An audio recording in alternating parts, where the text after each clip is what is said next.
All right, let's just jump right in, shall we? Welcome to this explainer where we're going to break down one of the absolute most explosive succession crises we have ever analyzed. Today we are completely dissecting the premiere episode of The Black Ember, Ashes of the Crown. We're going to map out the entire anatomy of a royal coup, how it starts, how it's actually justified, and the incredible, fiery resistance it immediately sparks. We are talking ancient laws, cutthroat politics, and yes, dragons. Let's walk through this absolutely wild narrative step by step and eliminate the true mechanics of this massive power grab. Now, right out the gate, I want you to keep one massive question in the back of your mind. What happens when a king's dying wish is completely ignored before his body is even cold? That's a terrifying scenario, right? But this is really the crux of our entire explainer today. We so often think of royal succession as this sacred, unbreakable chain of events just bound by tradition and law. But as we're about to see, when rootless political ambition enters the chat, those ancient laws can crumble in literally a matter of seconds. Part 1. A Dying King's Wish, the Spark of Treason. Okay, picture this. It's dawn in the capital city of Velrath. You know the vibe. It's a foreboding place, a city of black stone rising beside a violent sea, with dragons circling above the towers like living omens. The warning bells are already ringing. Inside the royal bedchamber, beneath this heavy canopy of red silk, King Auren is taking his final shallow breaths. He's surrounded by his eerily calm wife, Queen Maera, and his totally restless, ambitious younger son, Prince Kael. And with those final breaths, the king issues a completely unambiguous decree. He says, the crown must pass to Elian. Now, Elian is the king's firstborn son, but he's actually been away from the court for 6 years. Prince Kael immediately pushes back, reminding the king of Elian's absence, but Auren just shuts it down entirely. He is the firstborn. The king even forces Queen Maera to formally swear to honor this wish. She kisses his hand, she swears it. The king exhales, and he passes away. The succession is legally settled, right? Yeah, not so much. And honestly, this brilliantly illustrates the exact chilling moment the usurpation begins. The absolute second the king's eyes go still, Kael looks over to his mother and says, "You heard him." Maera slowly rises and delivers this just devastating line. "I heard an old man speak in fever." Just like that. The sworn promise is totally dismissed. The legal heir is essentially erased from the narrative. The coup is officially in motion. Moving right along to Part 2, the council's betrayal, moving the pieces. So the personal betrayal in that bedroom now has to become a political reality. Down in the circular council chamber, the one centered around that massive carved stone table shaped like a dragon biting its own tail, the sheer speed of what happens next is staggering. At dawn, King Auren dies. By morning, Queen Maera has already summoned the council, conveniently excluding Princess Seren and, of course, the actual heir, Prince Elian. And by sunset, they plan to crown Prince Kael. Guys, this isn't some long, drawn-out political struggle. It is a ruthlessly efficient, lightning-fast power grab designed to be entirely over before anyone even realizes what was stolen.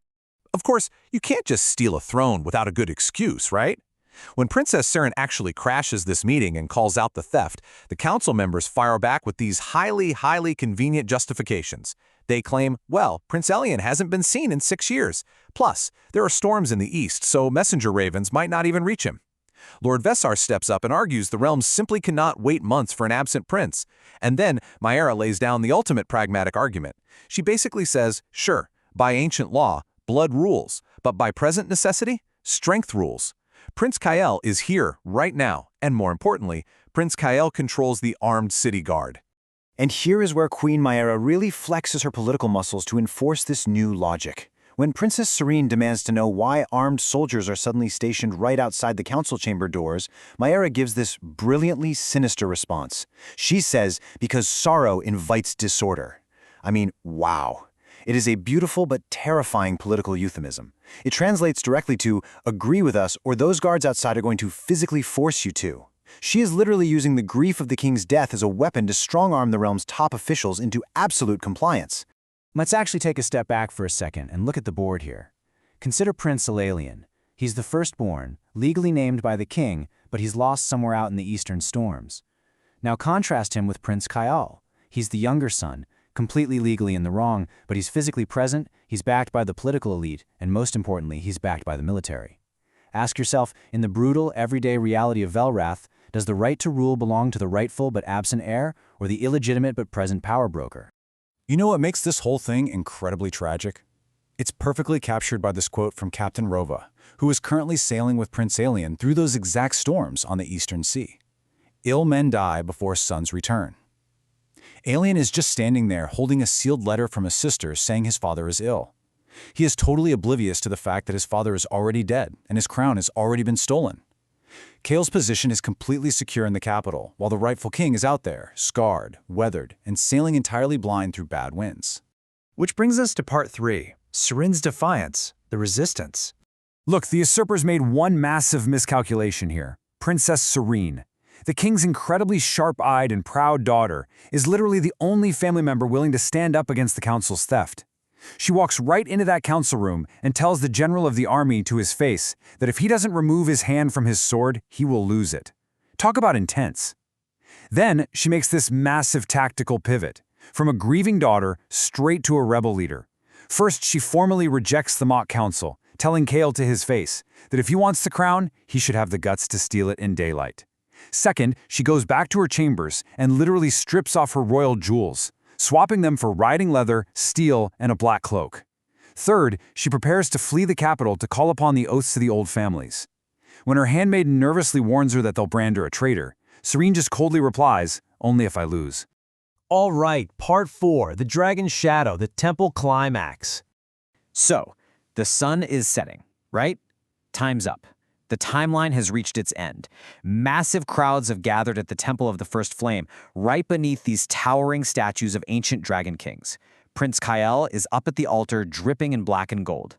The priest is literally lifting the crown into the air, and suddenly, the temple doors just burst open and Princess Seren walks in, completely alone.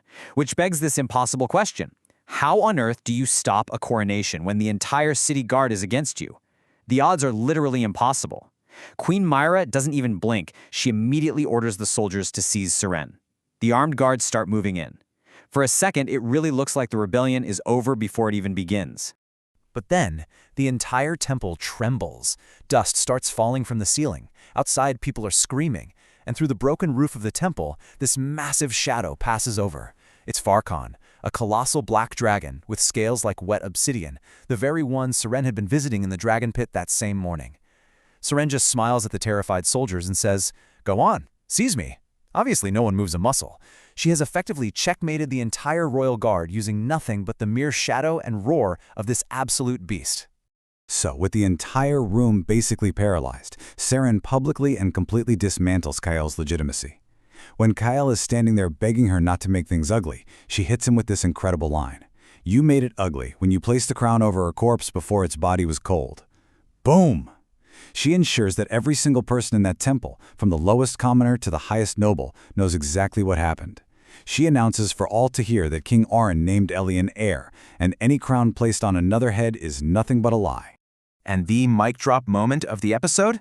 Seren walks out to the temple steps where Varkon has lowered his enormous head, and the crowd just parts in absolute terror. Queen Maera is standing at the temple entrance, totally furious, screaming, "You have chosen war!" Seren simply looks down from the back of the dragon and replies with this powerful, totally defining line, "No, you chose war. I chose a side." Varkon spreads his wings and launches into the blood-red sky, and in that single, incredible moment, the realm is officially split into two warring factions. Finally, Part 5, A War of Fire. The arms race begins. Okay, so the dust settles. The energy simmers down to this deeply suspenseful quiet. The crowd is totally gone. The altar candles are just flickering as Kael and Maera are left standing completely alone in the dark, empty temple. They finally realize the true cost of their rapid little coup. Sure, they have the city, but Seren has the ultimate weapon. Kael turns to his mother in a sheer panic, right? She has the black dragon. The capital cannot fly. And Maera, proving once again her absolutely ruthless strategic mind, just snaps back.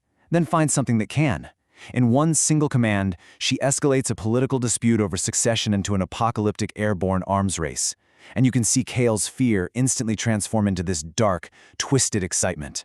This sets up the ultimate showdown perfectly. On one hand, we have the known threat, Princess Seren flying through the skies on Varkon, actively rallying the old families to rebellion. But the episode leaves us with a genuinely terrifying, unknown threat. Following Maera's command, the scene cuts far away from the capital, deep beneath a dead volcano called the Forgotten Mountain. Down in the darkness, massive chains creak. Something ancient takes a breath. A single, glowing red eye opens. Kael is about to awaken an absolute nightmare to counter his sister's dragon. So as we wrap up this explainer, I want to leave you with this final, provocative thought to chew on. Who truly holds the power when dragons become the ultimate political leverage? I mean, we literally started with a dying king's whisper in a quiet, silk-draped bedroom, and we end with ancient, catastrophic beasts being unleashed as the ultimate tools of a civil war. This high-stakes chess match has literally only just begun, and if this breakdown is any indication, the ashes of this crown are going to bury them all. Thank you so much for joining me on this explainer. Keep analyzing, and I'll see you in the next one.